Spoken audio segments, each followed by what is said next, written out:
Les Loups de la Meute sont les vedettes de la droite identitaire au Québec. Leur logo représente une carte du Québec, incluant le Labrador. Cette bêtise géographique est couronnée par une patte de loup avec des griffes vraiment longues. La Fédération des Québécois de souche est moins animale, plus intellectuelle.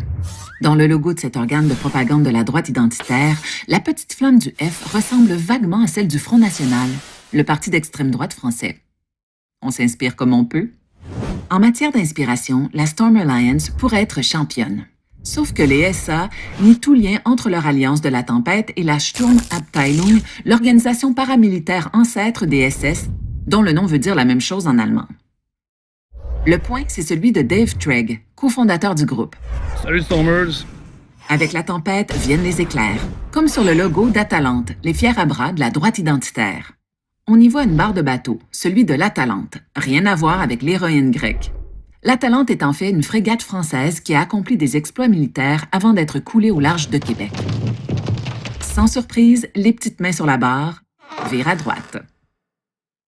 Au centre du drapeau nazi, il y a une swastika. S-W-A-S-T-I-K-A. Swastika. La swastika n'a pas été inventée par les nazis. C'est un symbole religieux asiatique très ancien. C'est supposé porter chance.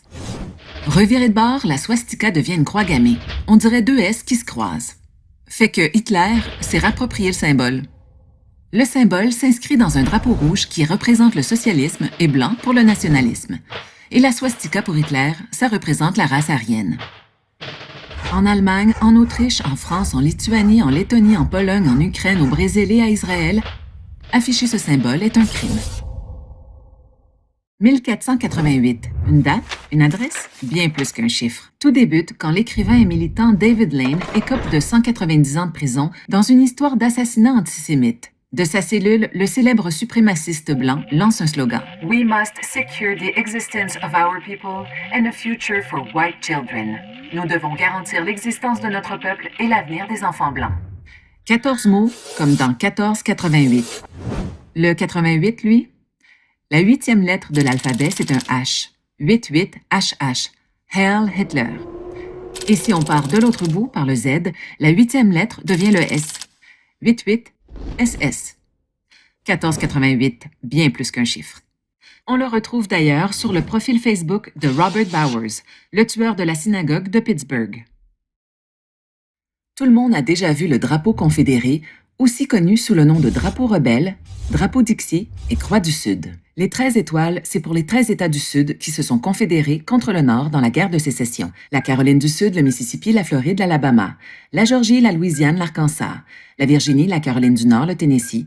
Le Texas, le Missouri, le Kentucky. Grosso modo, le Bible Belt, le sud des États-Unis.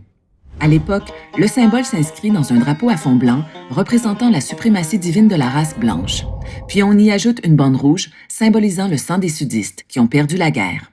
Après la défaite, le drapeau des États confédérés a été interdit. Pourtant, encore aujourd'hui, le drapeau du Mississippi en est largement inspiré. Pepe the Frog est un personnage de fiction créé en 2005 par Matt Furry pour le comic book Boys Club. À partir de 2008, les membres de 4chan transforment Pépé en mime Internet. Puis, Pépé la grenouille est décliné en de nombreuses versions qui expriment les appartenances politiques de certains internautes louches. Dans la mythologie de l'alt-right, Pépé est devenu le dieu empereur Kek, grand leader politico-religieux du Kekistan, pays satirique de cette nouvelle droite 2.0. En raison de cette réappropriation, Matt Furry a décidé de tuer son Pépé.